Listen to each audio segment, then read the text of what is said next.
बिस्मिल्लाहिर्रहमानिर्रहीम। अस्सलाम वालेकुम नाजरीन, इस चैनल को ज़रूर सब्सक्राइब कीजिएगा। नाफरमान बीवी का इलाज। बीवी औलाद से ज़्यादा शौहर से मोहब्बत करती है। इस बात की वाहिद दलील ये है कि वो घर से जाते वक्त अपने बच्चों को तो हमसाये के पास छोड़कर जा सकती है, मगर अपने शौहर को नहीं। एक बुजुर्ग ने देखा कि शौहर अपनी बीवी को नाफरमानी करने की वजह से डंडे से मार रहा है। बुजुर्ग रुके और फरमाने लगे, भाई, औरत का इलाज डंडा नहीं, औरत है। शौहर सोच में पड़ गया।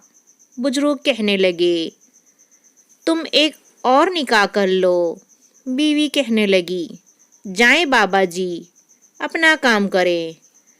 और शौहर को डंडा देकर कहने लगी, तुम अपना काम करो।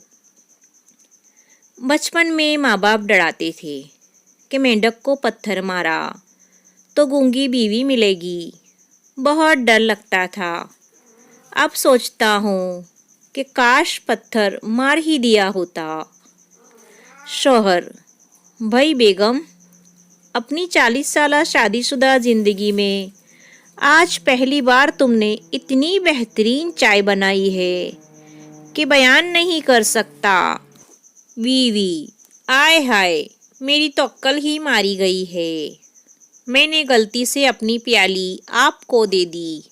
आदमी, सर, मेरी बीवी खो गई है। डाकिया, भाई, ये पोस्ट ऑफिस है, पुलिस स्टेशन नहीं है। आदमी, खुशी के मारे कुछ समझ नहीं आ रहा कि कहाँ जाऊं।